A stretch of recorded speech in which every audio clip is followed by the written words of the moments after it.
Presently, the big pine loomed up before them. The ghastly thing that it had supported was gone. He and Blaine shared this darkness together, spreading like a warm, star-studded pool, melting into the tree. Milt clenched his teeth, listening for the quickening of Blaine's rasping breath, waiting for him to flash the light once more. Then he saw the pitchfork on the ground. Blaine saw it too, grunting, sweeping the light back and forth. "I told the boys to leave everything alone. Just take the body away." Milt thought of Johnny. Probably the kid had been afraid to come down here alone and get the pitchfork when he heard where they had left it. "We'll have a look at that in a minute," Blaine said hoarsely. "Let's see what's in the shed." He motioned with the light. "That way." It was a rickety lean-to with a staple in the door that hadn't seen a lock for a long time. It creaked loudly when Milt pulled it open. The yawning keg of rusty nails was the first object to meet his eyes as Blaine followed him inside, sweeping the light in a circle. There was some gunny sacking, a pile of rotting oranges in one corner, roaches scuttling for the walls, and a large hunk of raw meat that looked like it had been torn and twisted, gnawed by sharp teeth. Blaine gave a muttered exclamation. "Looks like we've stumbled on something. Slater's killed a bear last week over in the Pineland. Now, what do you suppose to be hungry enough to tear into a hunk of it like that? Does an ape eat meat? I wonder." "I still don't believe in that ape, if that's what you're getting at," Milt said shakily. "And I still say you're a fool. Halleck ain't bluffing about that $1,000 reward. Look over in that corner." Milt jerked but kept his eyes on Blaine, suspecting it was a neat trick to distract his attention. He wasn't falling for it. Blaine pushed by him impatiently. In that instant, Milt started to reach for his revolver, but Blaine swung around too quickly, and he paused. Blaine kicked a heavy maul with his foot. "Looks like your theory is pretty near correct. Here's what they could have used to pound that pitchfork into the pine." Milt nodded, eyes hard and wary. Blaine caught the look. "You think I used it, huh?" "I'll admit it doesn't make sense, you bringing me in here to look at it." "You've been thinking all this time that I brought you down here to bump you off. You got nerve, I'll say that. Even if you did have that gun under your shirt and been waiting for the right chance to grab it." Milt stiffened. Blaine pushed forward, holding his revolver ready, reached in and jerked the gun from Milt's belt, tossing it in a corner. "I'm too old a hand, Clark, at this game. I spotted that rod before we ever left Halleck's." "Okay," Milt grated. "So you're a smart guy. What'd you bring me down here for?" "Because I think you murdered Joe Abbott, after you had him murder Moss Gerhard." Milt's mouth fell open in complete astonishment. "You done it all right, Clark. But I sure as hell can't figure out your motive. I watched your face when we stopped by that pine outside. Pretty gruesome. Looking at that tree if you was responsible for what hung on it a couple hours ago. You're a hard man to figure, Clark." "Because I didn't have nothing to do with it," he declared. "Look, maybe I've been wrong about you. You've been wrong about a lot of things, fella. Halleck, for one, I know he's been buying land, swinging deals here and there, getting it pretty cheap, too. He thinks a packing house is going to be built near here, which would sure cause a boom in our little community. So he's speculating with land values, with an ape running around loose, scaring him into selling cheap. Also, that ape is serving as a swell blind for whoever murdered Moss Gerhard and Joe Abbott, if there is an ape." "That's my idea." Blaine waggled his revolver.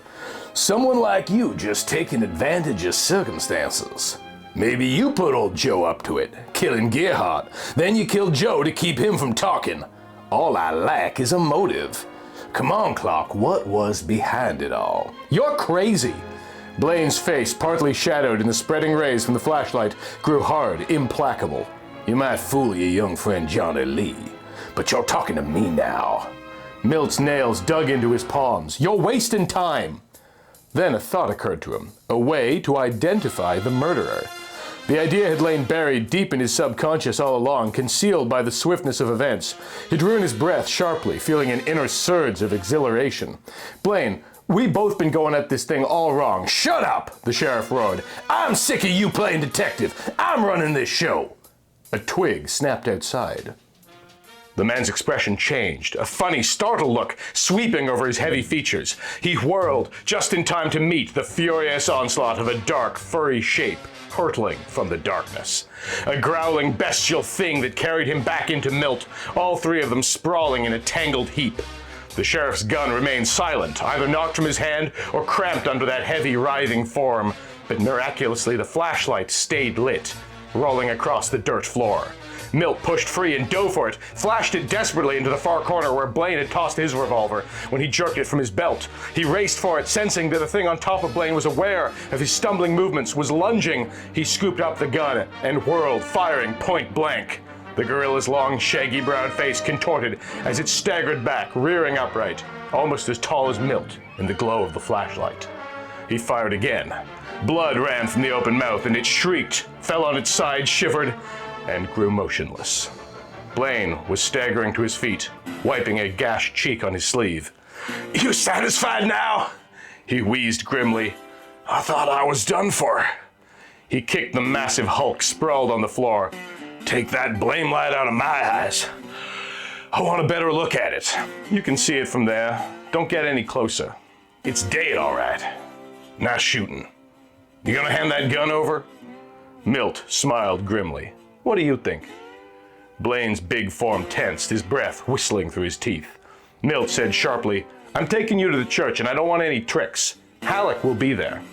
"You got a reward coming, is that it?" "Shut up and get moving." Blaine stared at the gun. "Halleck wouldn't pay you off tonight, in case you're gambling on getting some cash to get away with." "I'm gambling all right, but not on getting away. I didn't murder Joe Abbott, but I've got an idea. A way we can identify who did." Blaine looked skeptical. "Almost everyone in town is at the church. I told you I slashed into some clothes when I struck out in the dock, remember? All I'm asking is that you line everybody up and look them over." "What kind of proof is that?" "Sure, it's a slim chance, but I bet if he's in the bunch, he'll start getting nervous. Maybe we can spot him." Blaine scratched his chin, bent, and picked up his hat where it had fallen on the floor, slammed it on his head. "Do I get my gun back now?" "If you play the game with me, but on a real act at the church, yes." "Reckon you did save my life?" Blaine glanced down at the big animal. "Okay, Clark, it's a deal." Wordlessly, Milt handed over the sheriff's revolver. Blaine took it, slid it into the holster. "Come on, we'll walk." Milt followed him outside. Single file they headed back up the hill, cutting at an angle in the direction of the church. Men were standing on the steps, evidently attracted by the sound of shooting.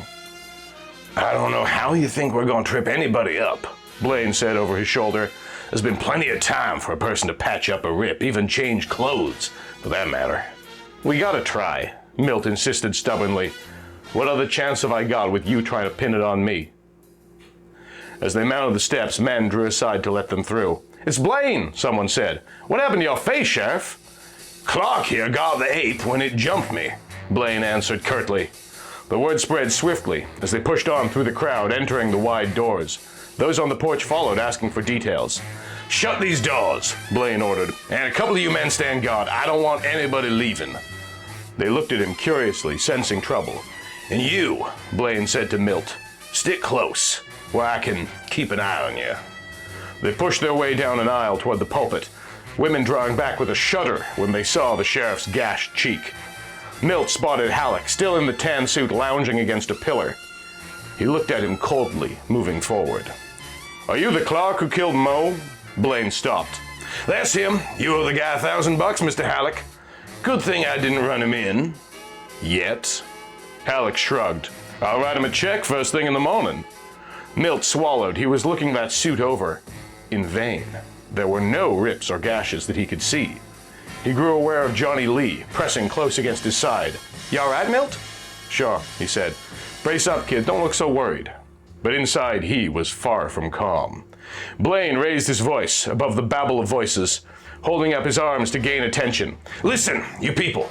The ape's dead, all right, but Moss Gerhard and Joe Abbott were murdered. That murderer is in this church. I want to look you all over, so file by me here, one at a time, where Clark can see you too." Silence filled the big room. Reverend Booth started to protest, but Blaine silenced him with a glance. "Come on now, rig up some sort of a line. You're in it too, Reverend. Everybody."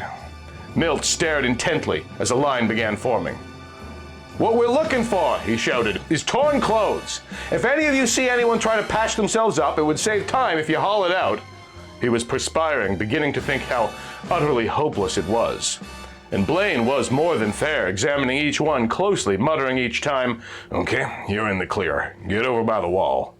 His eyes met Milt's and he shook his head grimly. Johnny tugged at Milt's sleeve. "If you get that reward, you and me could open a garage." Milt was staring at a rent in Johnny's pant leg. "Oh, shucks," Johnny grinned. "I ain't got a solid pair of jeans to my name. What are you looking so funny at me for?" Milt gripped the lad's slim shoulder. "I'm sorry, kid. When you're as scared as I am, you think funny things." There was only one thing to do, Milt decided. Call the whole thing off. He moved toward Blaine, and then a woman screamed, "Over there, quick!" Heads craned. Milt raised tiptoe, feeling a surge of elation, but saw only a swirling knot of people, Blaine running, knocking men and women aside. Milt shoved and pushed, wallowing in the sheriff's wake, and abruptly burst upon a scene that left him stunned. Blaine was struggling with a woman. No, Milt told himself, it couldn't be. And then he realized all too clearly the truth. The woman was Ma Abbott. Her face contorted as she struggled vainly to pull free of Blaine's grasp.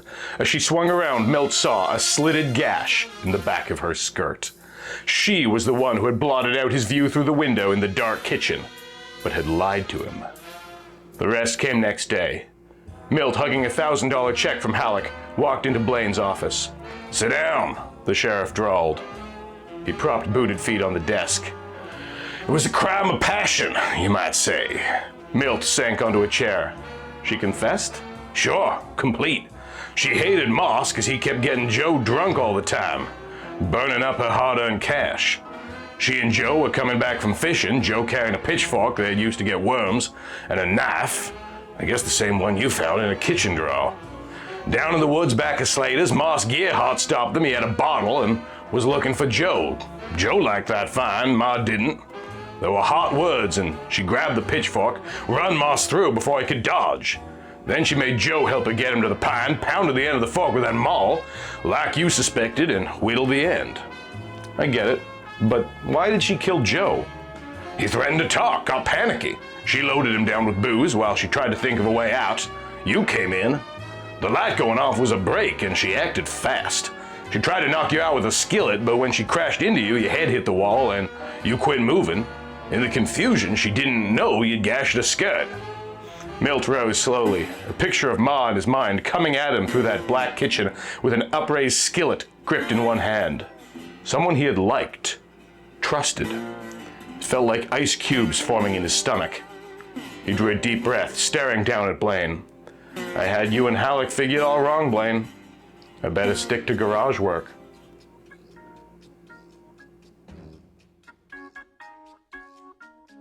And so concludes this thrilling and terrifying mystery. Huge thanks, as always, to my incredible Patreon supporters, whose generosity made this exhibit possible, particularly Andre D., Break System BSC, Michael Fattori, Zachary Snowden-Smith, and Xana Zira. If you want to see your own name up here, it's as little as $1 a month. But for now, thank you for watching, thank you for joining me on this adventure, and thanks for being you.